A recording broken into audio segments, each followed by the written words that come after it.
Part 1. The Creaking Lullaby. Date: a cold, misty night in November. The wind howled like a wounded beast, its mournful cry echoing through the desolate expanse of Willow Creek. The once vibrant town, now shrouded in an eerie stillness, was a haunting canvas painted with shades of gray. It was the kind of night that seeped into your bones, carrying with it an icy chill that no fireplace could dispel. In the heart of this spectral town stood an abandoned Victorian mansion, a looming Gothic behemoth that had witnessed the passage of centuries.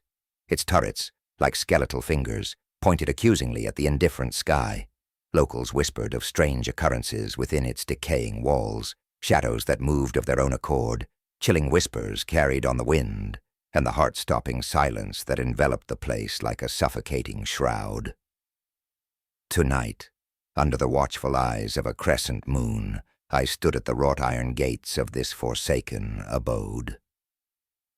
A shiver ran down my spine as I pushed them open, the creaking of the metal a discordant symphony in the otherwise silent night.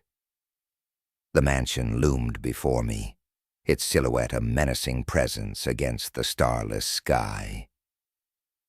With a deep breath, I stepped onto the crumbling gravel driveway, the crunch of stones beneath my feet a stark contrast to the unnatural quiet.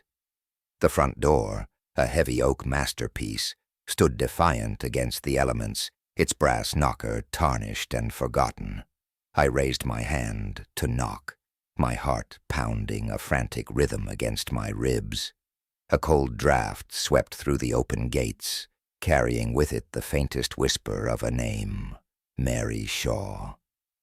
The name sent a shiver down my spine.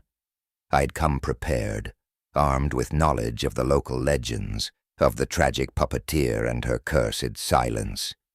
They said she was buried beneath the floorboards of this very house, her spirit eternally trapped in a world of shadows.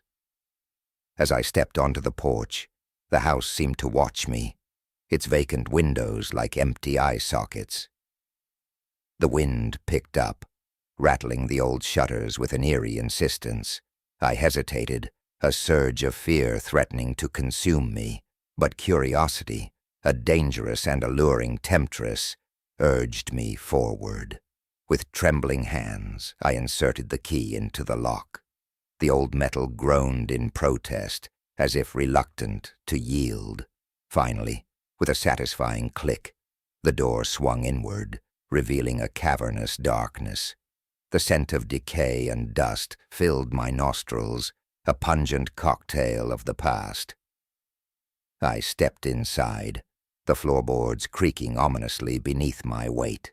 A single candle, its flame flickering in the darkness, provided a feeble source of light.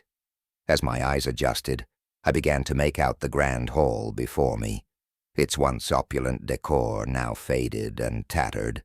Dust motes danced in the feeble light, casting eerie shadows on the walls. A grandfather clock stood in the corner, its pendulum swinging with a hypnotic rhythm. Its face was cracked, and the hands pointed to a time long past. A cold draft swept through the hall, extinguishing the candle. Darkness enveloped me completely. A sound, a soft whisper, carried on the wind. It was a woman's voice, a haunting melody that sent shivers down my spine. It was a lullaby, a sinister cradle song that seemed to emanate from the depths of the house. I stood frozen, my heart pounding in my ears. This was no ordinary house. This was a place of darkness, a place where the dead refused to stay silent. Part 2. The Puppet Master's Domain. The lullaby grew louder, more insistent, filling the darkness with an otherworldly melody. It was a chilling, haunting tune, laced with a sinister undercurrent. The hair on the back of my neck stood on end as I strained to pinpoint its source. It seemed to be coming from deep within the house, a siren song beckoning me into the abyss. With trembling hands, I fumbled for my phone. the only source of light in this suffocating darkness. The screen illuminated my face, casting an eerie glow on the surrounding gloom. I took a deep breath, steeling myself for whatever horrors lay ahead. Cautiously, I began to explore the ground floor. Each step echoed through the cavernous space, amplifying the silence to an almost deafening level. The house seemed to be alive, breathing with a sinister rhythm. Shadows danced and writhed on the walls, taking on grotesque shapes in the flickering light of my phone. As I ventured deeper into the house, the lullaby intensified, filling the air with a sense of impending doom. A chill ran down my spine as I realized that the song was growing closer. I could almost feel the presence of something evil, something ancient, lurking just beyond my sight. Suddenly, a door creaked open at the end of the hall. A beam of moonlight, piercing through a broken window, illuminated the doorway. My heart pounded in my chest as I cautiously approached. The room beyond was shrouded in darkness, a void that seemed to swallow the light. With a deep breath, I stepped into the room, my phone held high like a beacon in the night. The room was larger than I had anticipated, filled with an eclectic collection of antique furniture. Dust-covered shelves lined the walls, filled with strange objects and curiosities. In the center of the room, a large, ornate puppet theater stood as a macabre centerpiece. Its stage was empty, but the curtains were drawn back, inviting me to look inside. A shiver ran down my spine as I approached the theater. Something about it felt wrong, deeply unsettling. As I drew closer, I noticed a small wooden door at the base of the theater. With trembling hands, I reached out and turned the handle. It creaked open, revealing a narrow staircase leading downward. The air was thick with the scent of decay and something else. A sweet, sickly perfume that made my stomach churn. A cold draft swept down the stairs, carrying with it the faintest whisper of a name. Mary Shaw.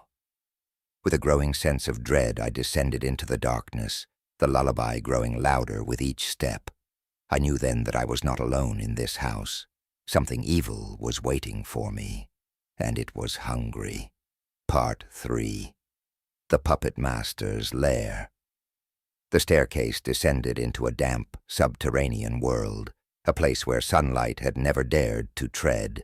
The air was thick with the scent of decay and something else, a sweet, sickly perfume that clung to my senses like a suffocating shroud.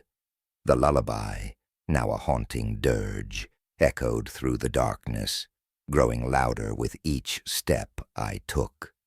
The walls were bare, save for the occasional damp-stained patch. The floor was cold and clammy beneath my feet, and with each step I could hear the faint squelch of water. A sense of claustrophobia began to creep over me, the enclosed space pressing in from all sides. Finally, the stairs ended abruptly, and I found myself in a large, circular chamber. A single naked bulb hung from the ceiling, casting an eerie glow over the room. The air was thick with the scent of dust and decay, and the temperature had dropped dramatically. In the center of the room, a colossal, wooden puppet stood sentinel. It was a grotesque, inhuman figure, its eyes empty sockets that seemed to pierce the darkness. Its limbs were impossibly long and thin, and its skin was a sickly shade of gray. A chilling realization washed over me. This was the work of Mary Shaw, the puppet master herself. As I approached the monstrous creation, I noticed a series of intricate carvings on its base. They depicted scenes of grotesque horror, twisted and disturbing images that seemed to writhe and move before my eyes. The lullaby reached a crescendo, filling the chamber with a haunting melody that seemed to emanate from the puppet itself. Suddenly, the puppet's eyes seemed to glow with an unnatural light. A low, guttural growl echoed through the chamber, followed by a series of rapid clicks and clacks. The puppet was coming to life. Fear, cold and paralyzing, gripped me as the creature began to move. Its limbs jerked and twisted with unnatural speed, and its grotesque face contorted into a mask of pure evil. I stumbled backward, my heart pounding in my chest. The puppet lunged forward, its elongated arms reaching out for me. I turned and ran, my feet pounding against the cold, damp floor. The lullaby chased me, a relentless, haunting melody that filled my ears with terror. I burst out of the chamber and raced up the stairs, the puppet's heavy footsteps echoing behind me. I could feel its hot breath on the back of my neck, and I knew that it was only a matter of time before it caught me. As I emerged from the depths of the house, I stumbled into the main hall. The moonlight streamed through the broken window, casting long dancing shadows on the walls. I could hear the puppet's heavy footsteps approaching, closer and closer. Cornered, I turned to face my tormentor. The puppet stood in the doorway, its grotesque form illuminated by the moonlight. Its eyes burned with a malevolent intensity, and its mouth curled into a sinister grin. With a final desperate surge of adrenaline, I lunged forward, my hand reaching for the nearest object. It was a heavy brass candlestick, and I swung it with all my might. The candlestick connected with the puppet's head with a sickening thud, sending it crashing to the floor. For a moment, there was silence. Then a low, guttural moan escaped the shattered remains of the puppet. The lullaby faded, replaced by a chilling silence. I stood there, panting, my heart pounding in my chest. I had defeated the puppet, but I knew that the nightmare was far from over. Part 4. The Silence. After the storm, the shattered remains of the puppet lay at my feet, a grotesque, lifeless husk. Yet, in the eerie silence that followed, a sense of unease gnawed at me. I knew the battle was far from over. Mary Shaw, the puppet master, was not a being confined to a wooden shell. A cold draft swept through the hall, igniting a flicker of fear within me. The lullaby, that haunting melody, seemed to echo in the empty spaces of my mind. I was alone, trapped in a house of horrors, with a vengeful spirit seeking retribution. Desperation fueled my actions. I searched the room frantically, looking for a way out, a means of escape.